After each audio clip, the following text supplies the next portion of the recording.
Chapter start करते हैं हम लोग। आइसोमेरिज्म। कौन सा चैप्टर है? आइसोमेरिज्म।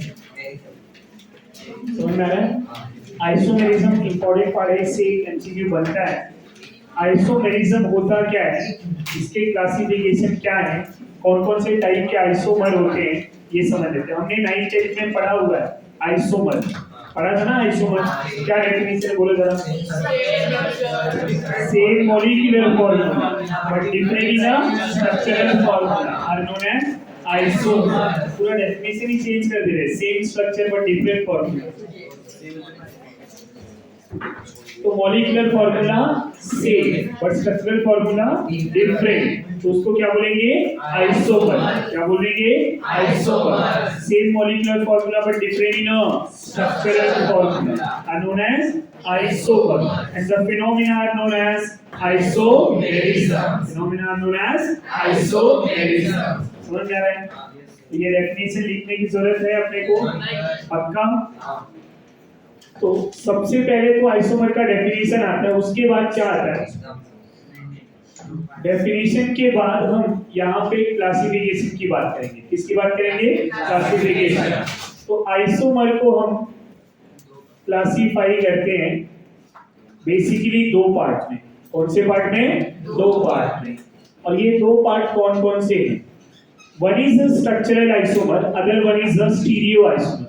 स्ट्रक्चरल आइसोमर है, stereo isomer. Structural isomer and stereo isomer. Stereo isomer. Structural and stereo. Structural and stereo. Structural isomer का मीनिंग क्या है? स्ट्रक्चरल आइसोमर मीनिंग क्या होगा इसका? ऐसा आइसोमर जिसके स्ट्रक्चर में डिफरेंट हो। क्या हो? स्ट्रक्चर में डिफरेंट हो, उनको क्या बोला जाएगा? Structural isomer. तीन चार अलग अलग मॉलिक्यूल हैं, उनके मॉलिक्यूलर फॉर्मूला सेम है बट उस मॉलिक्यूल के स्ट्रक्चर क्या है? डिफरेंट। तो कौन सी कैटेगरी के आइसोमर होंगे? स्ट्रक्चरल।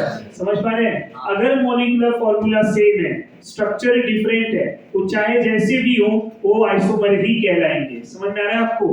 तो आइसोमर कहलाएंगे, बट कौन से टाइप के आइसोमर कहलाएंगे? Structural isomer. स्टीरियो आइसोमर क्या होता है? मॉलिक्यूलर फॉर्मूला सेम होगा। समझ में आ रहा है? मॉलिक्यूलर फॉर्मूला सेम होगा बट बाय रोटेशन इनके स्ट्रक्चर डिफरेंट रहेंगे। समझ में आ रहा है? ये जो स्टीरियो है, स्टीरियो का मतलब होता है रोटेशन। स्टीरियो का मीनिंग क्या होता है? रोटेशन। तो जब बाय रोटेशन स्ट्रक्चर चेंज होगा उसको बोलेंगे स्टीरियो आइसोमर। रोटेशन दो टाइप के होते हैं, ग्रुप को इंटरचेंज करके ग्रुप को रोटेट कर दिया जाए, बॉन्ड को रोटेट कर दिया जाए, तो ये बॉन्ड का रोटेशन भी, कार्बन कार्बन बॉन्ड का रोटेशन भी होगा और ग्रुप का भी रोटेशन होगा। समझ में आ रहा है? तो स्टीरियो आइसोमर मतलब रोटेशनल आइसोमर भी बोल सकते हैं। समझ में आ रहा है?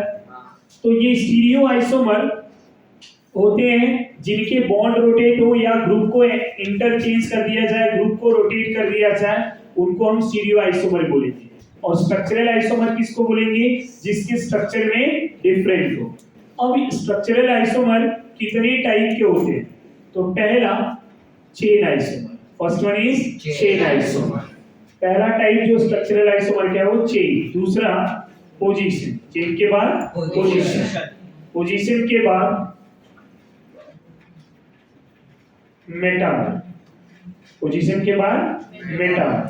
The fourth one is tautomer. Fourth one is tautomer, metamer, tautomer. The fifth one is functional isomer. Fifth one is functional isomer. The sixth one is ring chain isomer. Ring chain isomer. समझ में आ रहा है? ये 6 isomer है। Structural isomer में कितने type हैं? 6। कौन से 6? Chain, position, metamer, tautomer, functional, ring chain isomer. समझ में आ रहा है? स्टीरियो जो है ये दो टाइप के हैं। कौन से दो student? One is a configurational isomer, other one is conformational isomer. Configuration है कन्फॉर्मेशन। कॉन्फिगरेशनल आइसोमर में ग्रुप को इंटरचेंज कर दिया जाता है, समझ में आ रहा है। कन्फॉर्मेशन में कार्बन कार्बन बॉन्ड को रोटेट किया जाता है। क्या किया जाता है? कार्बन कार्बन बॉन्ड को रोटेट किया जाता है। ऐसे टाइप के आइसोमर को क्या बोलेंगे? कन्फॉर्मेशन। और कॉन्फिगरेशन में ग्रुप को हम क्या करेंगे? इंटरचेंज। समझ में आ रहा है। तो ऐसे आइसोमर को क्या बोलेंगे? Configurational isomer. ये कितने टाइप के होंगे? 2। ये कितने टाइप के होंगे? 2। कौन से 2? One is enantiomer, one is enantiomer, other one is diastereomer. Enantiomer and diastereomer. Enantiomer and diastereomer. Enantiomer and diastereomer. Enantiomer कौन होते हैं student? And what is the meaning of enantiomer? What is the meaning of enantiomer? Enantiomer का meaning होता है mirror image. क्या होता है? Mirror image. जो मिरर इमेज शो करते हैं, ऐसे स्ट्रक्चर जो मिरर इमेज शो करते हैं उनको क्या बोला जाएगा? इनेंशियोमर। और जो नॉन मिरर इमेज होते हैं, क्या होते हैं? Non mirror image. Non mirror image, जिसका मिरर इमेज नहीं होता, जिसका मिरर इमेज नहीं होता, उनको क्या बोलेंगे? डायस्टीरियोमर। क्या बोलेंगे? डायस्टीरियोमर। समझ में आ रहा है। और जिनका मिरर इमेज होता है उनको क्या बोलेंगे? इनेंशियोमर। ऐसे कौन कौन है जिनके मिरर इमेज होते हैं? ऐसे कौन कौन है जिनके मिरर इमेज होते हैं? और ऐसे कौन है जिनके मिरर इमेज नहीं होते? समझ में आ रहा है। तो ये 2 टाइप है, as we know, one is enantiomer, other one is diastereomer. Enantiomer means mirror image, समझ में आ रहा है, एंड diastereomer नॉन मिरर। समझ में आ रहा है। अभी जैसे 2 मार्कर ले लो मैं, दोनों ब्लू वाले। अब ये मार्कर है, ये मिरर के सामने ऐसे रखेंगे ना तो ये दूसरा वाला ऐसे दिखेगा। समझ में आ रहा है। एग्जैक्ट सेम दिखेगा। तो ये क्या हो गया? Mirror image. क्या हो गया? Mirror image. ये ध्यान में रखिए। अब कोई मॉलिक्यूल है वो प्रॉपर्ली मिरर में, मतलब उसके डायरेक्शन अलग अलग है, तो सामने जाएगा आधा पार्ट दिख रहा है, आधा नहीं दिख रहा है, आधा ही पार्ट दिख रहा है, वो एग्जैक्ट मिरर में आ ही नहीं रहा है, तो क्या वो मिरर इमेज कहलाएगा? नहीं। तो ऐसे टाइप के मॉलिक्यूल क्या हो जाएंगे? Non mirror image. समझ में? जो भी मिरर इमेज ना दे वो डायस्टीरियोमर। क्या हो जाएंगे? डायस्टीरियोमर। और जो भी मिरर इमेज देंगे वो क्या कहलाएंगे? इनेंशियोमर।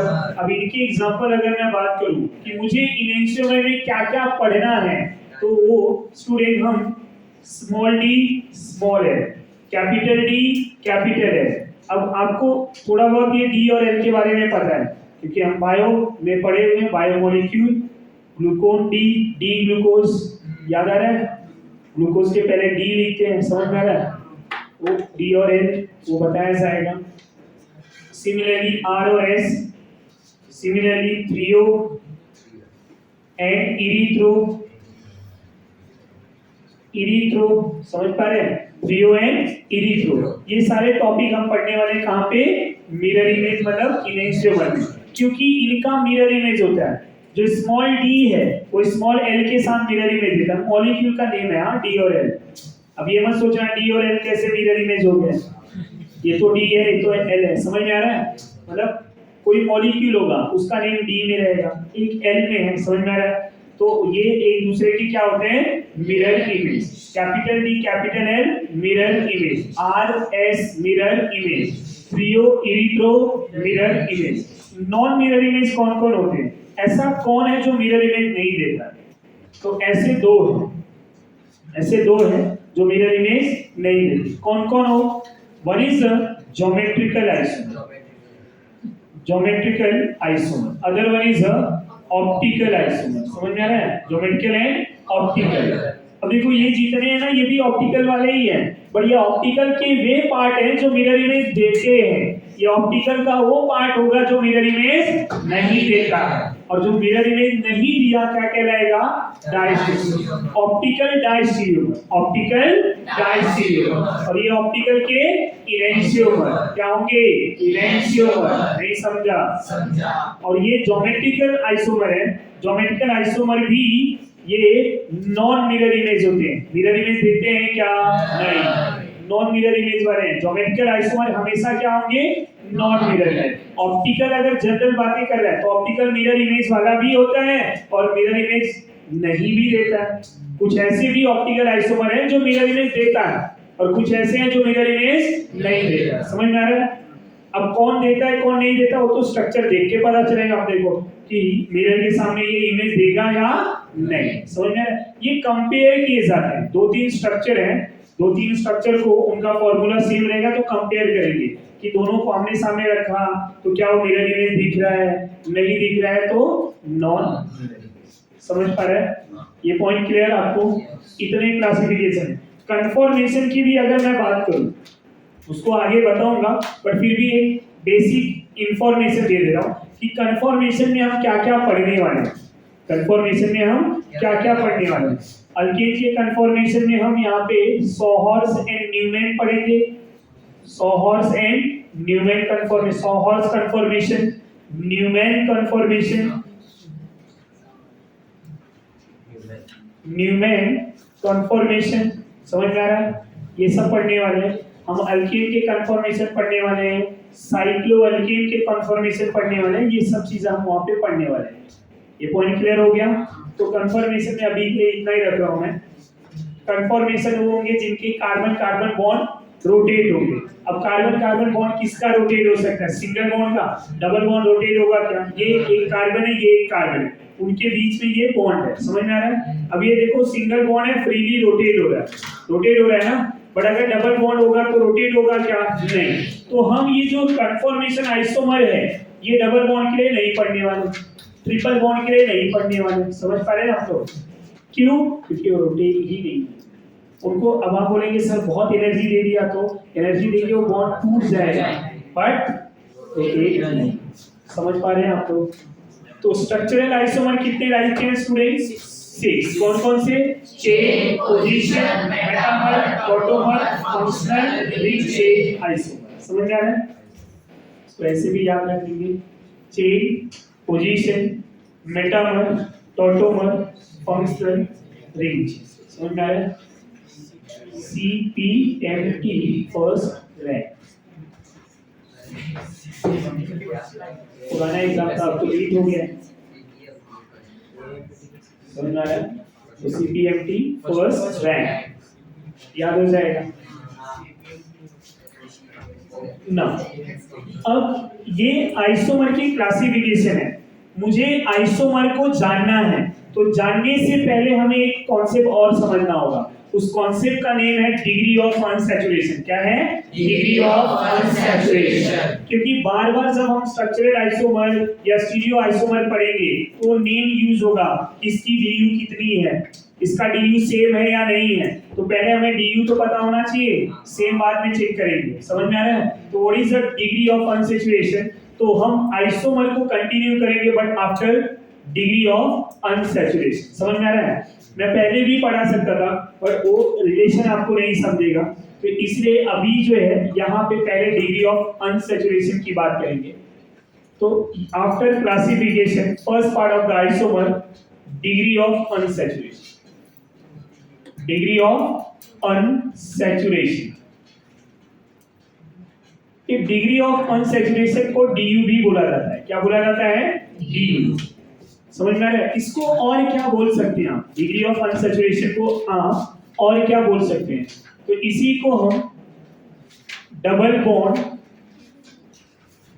इक्विवेलेंट भी बोलेंगे। Double bond equivalent, double bond equivalent. तो शॉर्टकट में DBE भी बोला। इसी को और क्या बोल सकते हैं? Hydrogen deficiency index. Hydrogen deficiency index जो क्या हो जाएगा? HD। समझ पा रहे हैं या नहीं? डबल बॉन्ड इक्विवेलेंट और hydrogen deficiency index. Hydrogen deficiency index, ये समझ पा रहे हैं आप? ये तीनों नेम एक ही है। तीनों नेम क्या है? एक ही है। अब इसको पहले कॉन्सेप्ट समझेंगे कि ये होता क्या है। What is a DU? DU क्या है? DU ये बताता है कि उसमें हाइड्रोजन कितना कमी है। डेफिशिएंसी मतलब कमी। समझ में आ रहा है? किसी भी मॉलिक्यूल में हाइड्रोजन की कितनी कमी है वो कौन बताता है? DU। अगर मैं पूछूं कि बेटा इस मॉलिक्यूल में क्या हम बाहर से हाइड्रोजन सप्लाई कर सकते हैं? नहीं। तो जब बाहर से हाइड्रोजन नहीं सप्लाई कर सकते मतलब इसमें हाइड्रोजन की कमी है? नहीं। तो इसका du क्या होगा? जीरो। क्या हो जाएगा? जीरो। du जीरो इसीलिए हुआ क्योंकि यहाँ पे हम हाइड्रोजन की सप्लाई नहीं कर सकते। समझ में आ रहा है? इसमें हाइड्रोजन की कमी नहीं है। जिसकी में हाइड्रोजन की कमी होगी वही क्या होगा? वो du शो करेगा। समझ में आ रहा है? जिसमें हाइड्रोजन की कमी नहीं है क्या वो du शो करेगा? नहीं। Point clear? ये ध्यान में रहे। अल्केन में मैक्सिमम नंबर ऑफ हाइड्रोजन है, ओपन चेन में है, यहाँ पे किसी भी तरह से हम जो है हाइड्रोजन को सप्लाई नहीं कर सकते। ये पॉइंट क्लियर? बट अगर मैं इसी प्रोपेन से एक इस कार्बन से दूसरे इस कार्बन से एक एक हाइड्रोजन रिमूव कर लूं, क्या कर लूं? रिमूव कर लूं। जब हाइड्रोजन एक एक निकाला तो एक H2 मॉलिक्यूल निकल गया। समझ में आ रहा है? एक H2 मॉलिक्यूल की कमी से क्या बनेगा? समझ में आ रहा है? अब यहां मैं आपसे पूछूं कि बेटा एक मोल की इसमें कितने मोल हाइड्रोजन की कमी है? तो आप बोलेंगे सर एक मोल हाइड्रोजन की कमी है। समझ में आ रहा है? और एक मोल हाइड्रोजन की कमी की वजह से क्या बन गया? Double bond. नहीं समझा? ये डबल बॉन्ड बना क्यों? ये हाइड्रोजन की कमी की वजह से आया ना? तो ये एक मोल हाइड्रोजन की कमी की वजह से क्या बन गया? एक डबल बॉन्ड। अगर मैं यही हाइड्रोजन फर्स्ट एंड लास्ट वाले कार्बन से रिमूव करूं, यहाँ पे भी एक ही मोल हाइड्रोजन को रिमूव कर रहा हूं, और इस बार कहां से? इन दोनों से। तो स्ट्रक्चर कैसा बनेगा? रिंग बन जाएगा।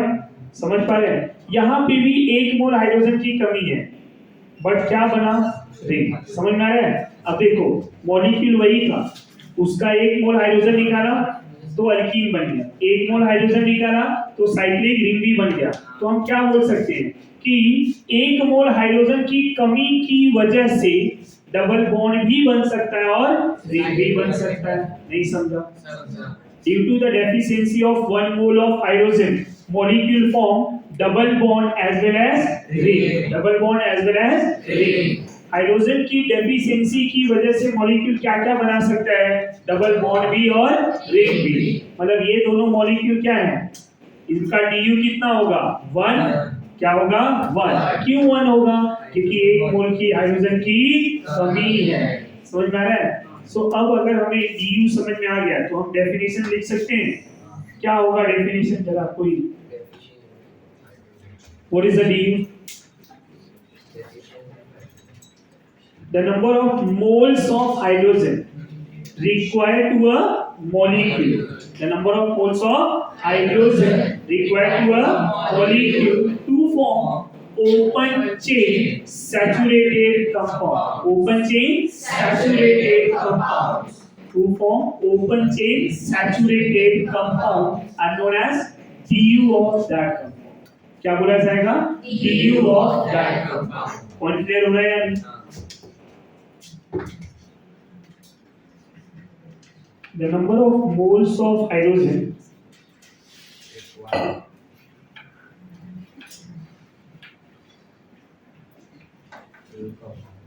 required to a molecule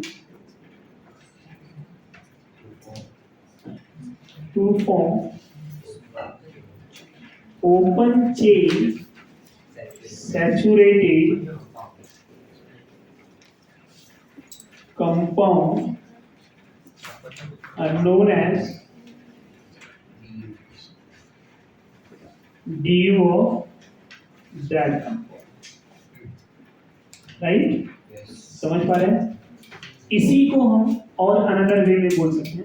ये तो डेफिनेशन होगा। अगर मैं शॉर्टकट में बोलूं कि मुझे du को समझना है या सॉल्व करना है बाय डेफिनेशन, तो कैसे हम सॉल्व कर सकते हैं? The number of bond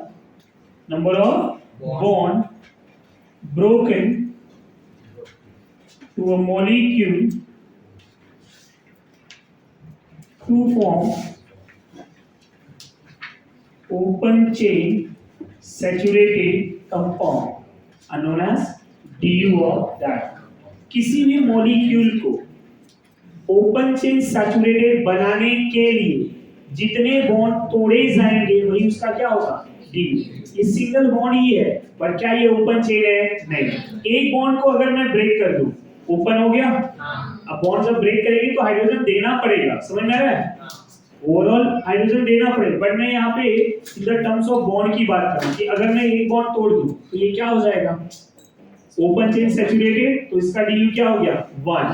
ये ओपन चेन ही है बट क्या सैचुरेटेड है? नहीं। इसका एक बॉन्ड तोड़ दूं जो पाई बॉन्ड है, तो ये क्या हो जाएगा, डीयू 1। तो किसी भी मॉलिक्यूल के सिंगल बॉन्ड बनाने के लिए, ओपन चेन सिंगल बॉन्ड बनाने के लिए जितने बॉन्ड ब्रेक किए जाएंगे वही उसका क्या होगा, डीयू। क्या हो जाएगा, डीयू। दोनों डेफिनेशन सेम, एक बॉन्ड के टर्म में और एक हाइड्रोजन। समझ पा रहे हैं या नहीं? ना calculation of DU.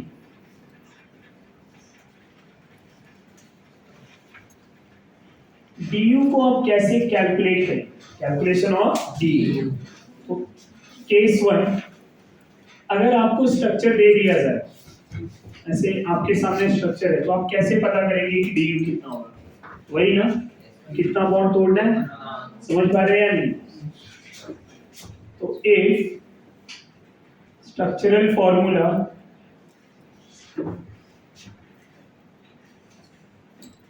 are given. Structural formula are given. So du is equal to number of pi bond, right, plus number of ring. कितने पाई बॉन्ड है उस स्ट्रक्चर में और कितने रिंग है, दोनों को काउंट कर लूं मैं, वही तो मेरा du होगा। आया ना? Number of pi bond and number of ring, number of pi bond and number of ring. But एक केस ऐसा भी तो आएगा स्टूडेंट जब फॉर्मूला खाली दिया रहे, स्ट्रक्चर दिया ही ना रहे, तब क्या करेंगे आप? तो ऐसे केसेस में क्या करेंगे, if molecular formula are given, then du is equal to c plus 1 minus h plus x minus n by 2। समझ पा रहे हैं? by 2। अब c क्या है, कार्बन, H क्या है, हाइड्रोजन, X क्या है, हाइड्रोजन, N क्या है, नाइट्रोजन। समझ में आ रहा है? पर अगर ऑक्सीजन एंड सल्फर आया तो फॉर्मूले में, मॉलिक्यूलर फॉर्मूला में ऑक्सीजन सल्फर दिया तो if oxygen and sulfur present, then no change in formula, no change in formula। समझ में आ रहा है? अब फॉर्मूला ऑक्सीजन सल्फर की वजह से चेंज नहीं हो रहा है, हाइड्रोजन की वजह से +1 हो जा रहा है, नाइट्रोजन की वजह से -1 हो जा रहा है। ऐसा क्यों हो रहा है? तो मेरा जो टॉपिक है ना वो है double bond equivalent, double bond equivalent. समझ में आ रहा है? यहाँ पे C+1 के बाद -h/2 क्यों किया है? माना हाइड्रोजन नाइट्रोजन नहीं, तो h/2 क्यों किया है? क्योंकि हाइड्रोजन की वैलेंसी क्या होती है, 1। समझ में आ रहा है? हाइड्रोजन की वैलेंसी कितनी होती है, 1। इतना हाइड्रोजन डिवाइड बाय 2। समझ में आ रहा है? क्योंकि यहाँ पे मैं बॉन्ड की अगर मैं बात करूं तो अगर ऑक्सीजन सल्फर होंगे ना, मैं कुछ नहीं कर रहा हूं क्योंकि वो खुद दो बॉन्ड बनाते हैं और डबल बॉन्ड के इक्वल करना है। हाइड्रोजन में +1 क्यों किया है, सोचिए जरा। हाइड्रोजन भी क्या होता है, उनकी वैलेंसी 1, दो बॉन्ड के लिए उसको क्या कर दिया है, +1। नाइट्रोजन में -1 क्यों किया पता है? नाइट्रोजन की वैलेंसी 3 होती है, तो उसको डबल करने के लिए क्या किया है, -1। नहीं समझा? ये पॉइंट क्लियर हो रहा है आपको कि यहाँ पे हाइड्रोजन के लिए +1, नाइट्रोजन के लिए -1, ऑक्सीजन सल्फर आया तो नो चेंज। रीजन क्या है कि हाइड्रोजन की वैलेंसी 1, तो डबल करने के लिए +1 कर दिया। समझ में आ रहा है? नाइट्रोजन की वैलेंसी 3, डबल करने के लिए क्या कर दिया, -1। ऑक्सीजन सल्फर ऑलरेडी डबल है तो कुछ नहीं किया, ना तो प्लस ना तो माइनस। पॉइंट क्लियर हो गया? ये ध्यान में रखें, ये हम ध्यान में रखें। अब कुछ एग्जांपल की बात करूंगा मैं, पर जो एग्जांपल बात करूंगा ना वो स्टार्टिंग विद केस 1, हम केस 1 के अकॉर्डिंग बात करें। तो अगर ऐसा कुछ ले लिया तो इसका du कितना आएगा बोलो? कितना दिख रहा है आपको? 3। कैसे 3 दिख रहा है? Number of pi bond. कितने पाई बॉन्ड है? 3। साइक्लिक रिंग ले लूं मैं, आपसे बोलो बेटा du बताओ, क्या बोलोगे? 3 कैसे हो गया? Number of pi bond plus number of ring. तो पाई बॉन्ड कितने हैं? 2। नंबर ऑफ रिंग कितने हैं? 1। समझ गए? ये मल्टीप्लाई नहीं है, इक्वल कर दे रहा हूं मैं। बहुत टैलेंटेड लोग हैं हम लोग।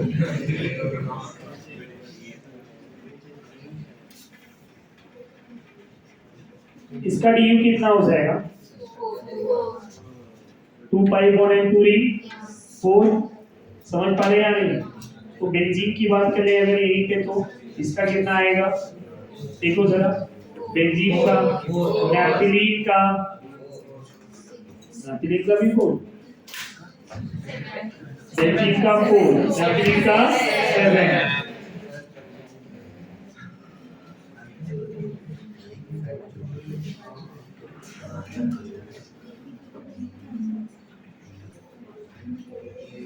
ऐसा पूछा जाए तो कितना है du? 8। समझ पा रहे हैं? अब अगर यहाँ पे ये बेंजीन रिंग ले लिया, समझ आ रहा है? 2 4 6 7। मैं पहले ही बोला काफी टैलेंटेड हो गया।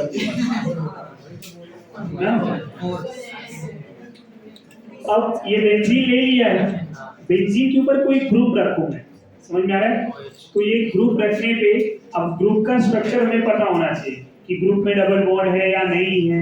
समझ पा रहे हो? तो मैं यहाँ पे साइनाइड लिख रहा हूँ, मैं यहाँ पे CHO लिख रहा हूँ, मैं यहाँ पे मेरे मन का लिखूं, NO2 लिख दे रहा हूँ। अब मैं आपसे कुछ बेटा du बता। बेंजीन पता है अपने को 4 होता है, बेंजीन 4 होता है, ये पता है। बेंजीन के ऊपर क्या क्या अटैच है वो देख लो। 9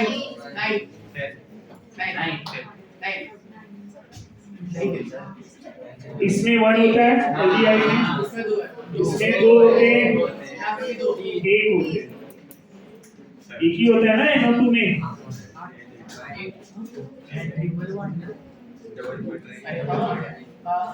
ऐसा स्ट्रक्चर होता है, आया?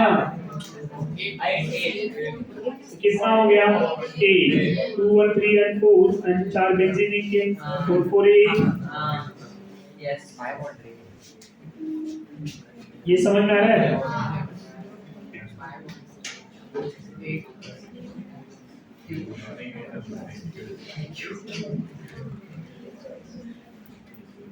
टू बेंज क्या? 2 बेंज। ठीक है sir.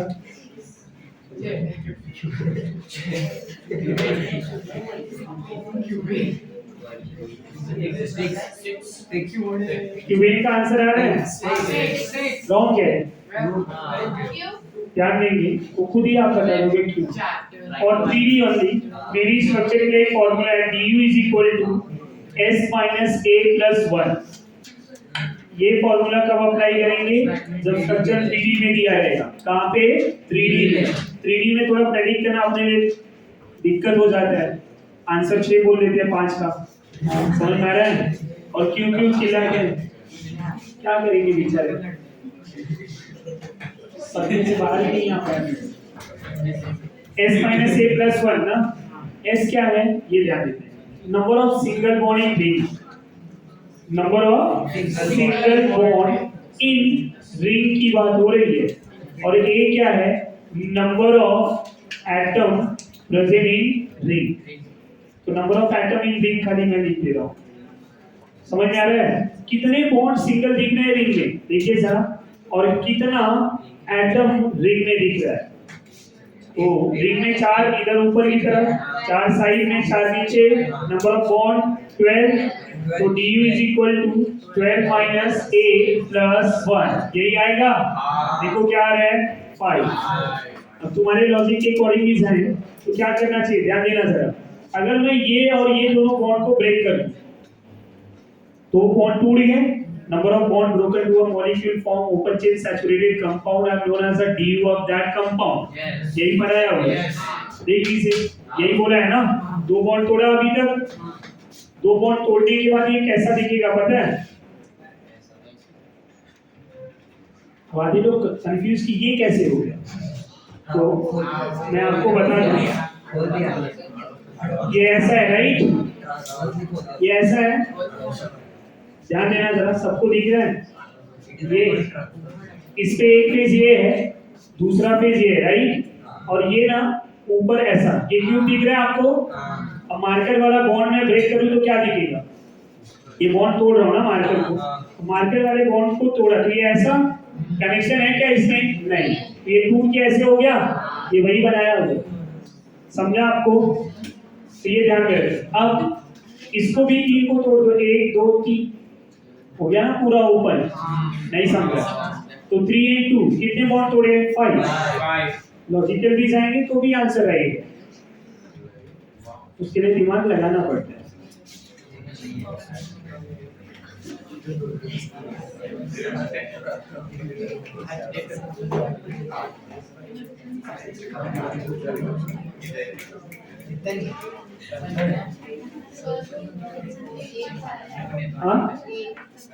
Number of atom in ring, कितने एटम है?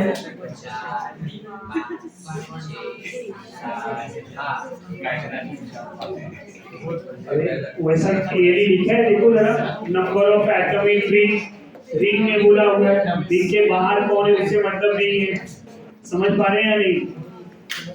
Very good, please name.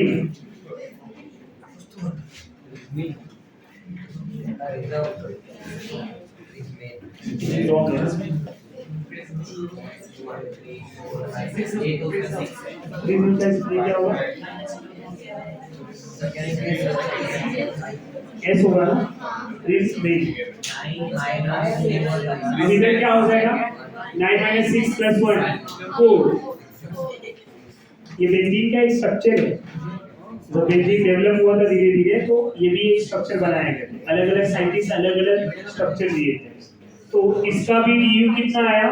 4। समझ में आ रहा है? ये ध्यान में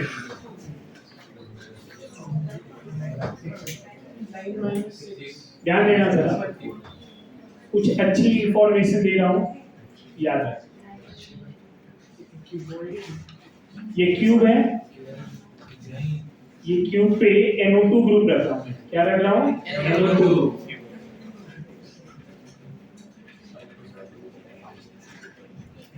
कितने हुए अभी तक? अरे काउंट करने आते हैं ना अपने को।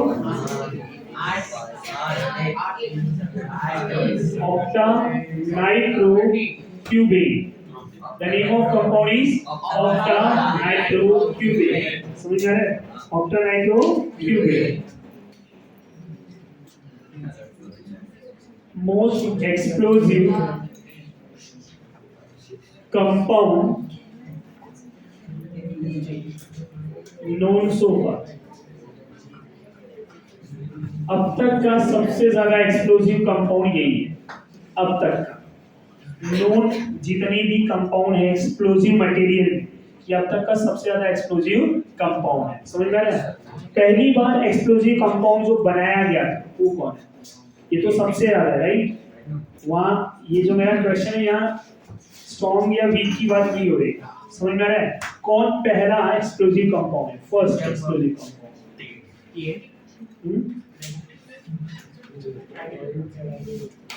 First explosive compound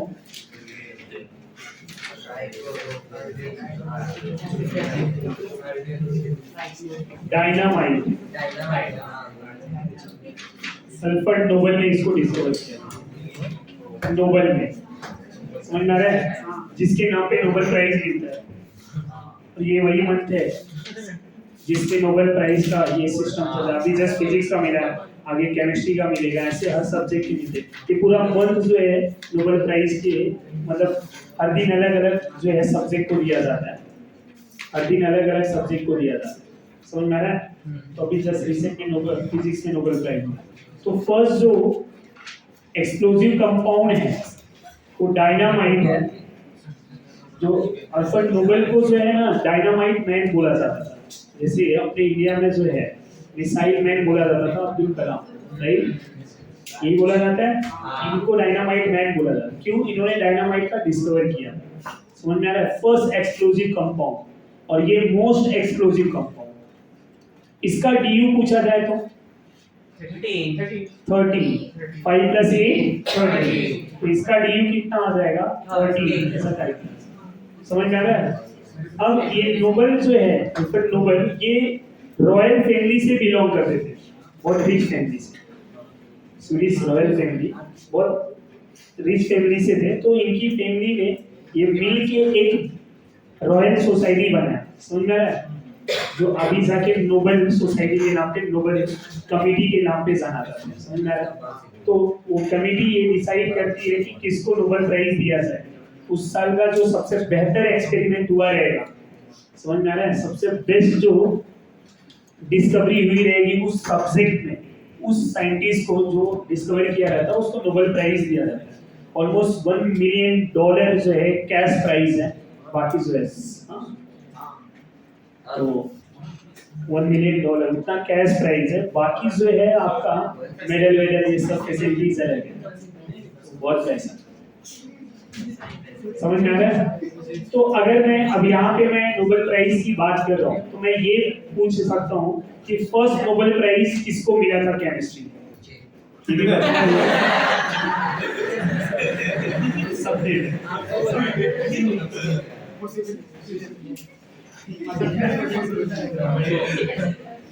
first Nobel prize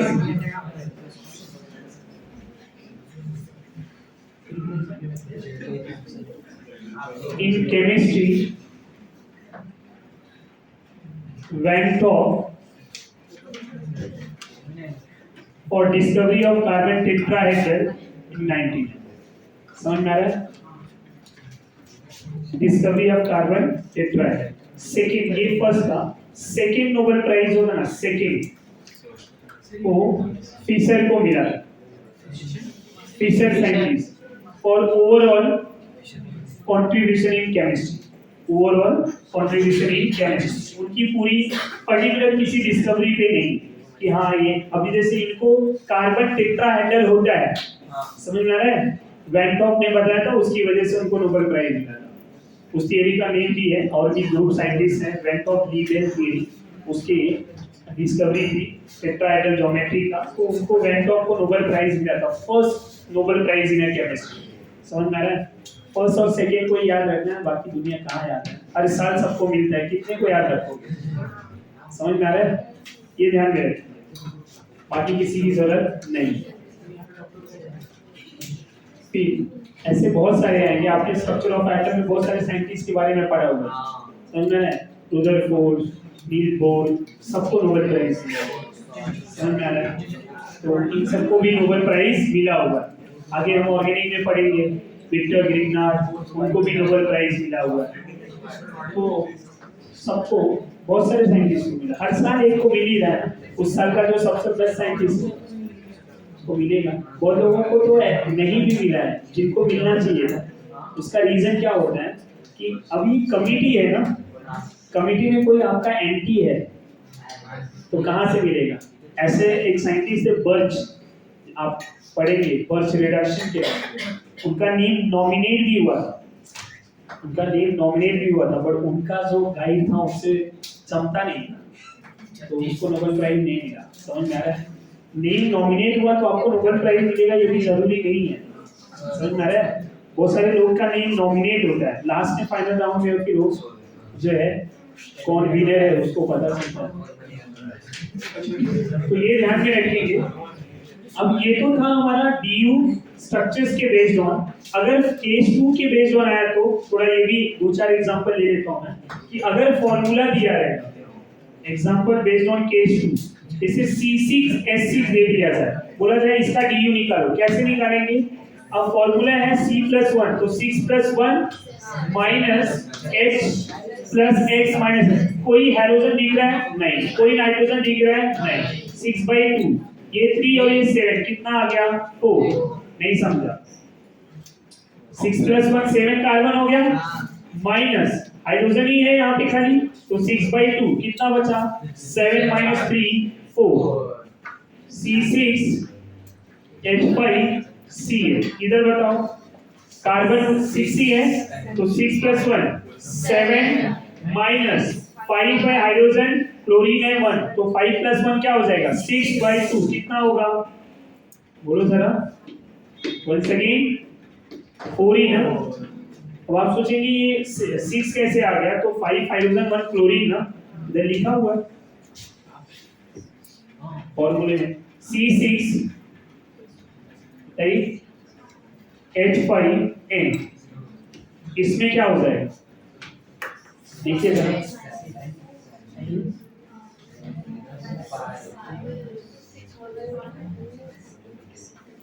देखिए 1 5, ये 6 + 1 5 हो जाएगा, सॉरी 7 हो जाएगा, और 7 - 5 - 1 4, 4/2 मतलब 2, 7 - 2 कितना आया 5, समझ पा रहे हैं नहीं समझा,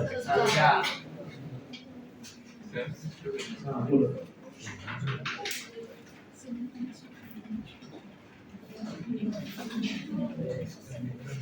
अगर मैं बात करूं यहाँ पे C6 S6 और O की या O2 की बात करूं, O2 क्या हो जाएगा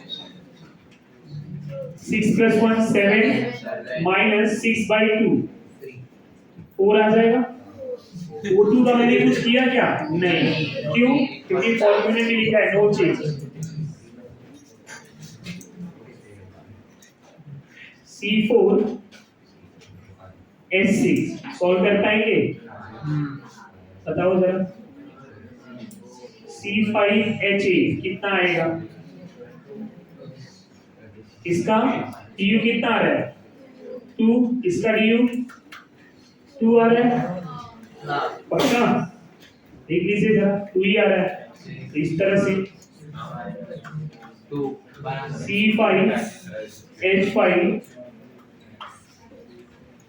O, इसका क्या होगा बोलो जरा, C5H5 ना लिखा,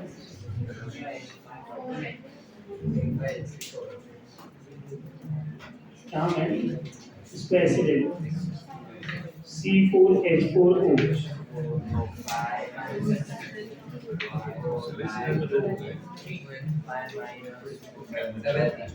कितना आ रहा है 3, इस तरह से सॉल्व कर सकते हैं। कोई भी मॉलिक्यूलर फॉर्मूला दिया है समझ में आ रहा है, तो इस फॉर्मूले में सब्स्टिट्यूट करेंगे और वहां से आंसर निकालेंगे, समझ में आ रहा है। तो ये पूरा DU कंप्लीट हो गया। आफ्टर दैट हम जो है स्टार्ट करेंगे स्ट्रक्चरल आइसोमर, किससे स्ट्रक्चरल आइसोमर। तो ये टेबल हमें ध्यान में रखना है कि ये स्ट्रक्चरल की कितने टाइप है, कॉन्फ़िगरेशन में कौन कौन आता है, इनिशियोमर है डायस्टीरियोमर, कन्फॉर्मेशन में कौन आता है सॉहॉर्स न्यूमैन, समझ आ रहा है। इनिशियोमर वही जो मिरर इमेज दे, डायस्टीरियोमर वही जो नॉन मिरर इमेज हो, समझ आ रहा है। मिरर इमेज कौन कौन देता है, ऐसे टाइप कौन कौन है, D N capital D small D, R S रियो इरिटो। नॉन मिरर इमेज वाले ज्योमेट्रिकल है, ऑप्टिकल, तो ये भी ऑप्टिकल है, ये भी ऑप्टिकल है, बट ये ऐसे ऑप्टिकल हैं जो मिरर इमेज नहीं देते, ये ऐसे ऑप्टिकल हैं जो मिरर इमेज देते हैं, समझ में आ रहा है। तो इतना क्लासिफिकेशन प्लस हमने डिग्री ऑफ अनसैचुरेशन ये पढ़ लिया हुआ, राइट। आफ्टर दैट हम अब नेक्स्ट लेक्चर से एग्जांपल ऑफ स्ट्रक्चरल और ये सब पे पूरे डिस्कस करने वाले हैं। तो आज के लिए इतना ही, दैट्स ऑल।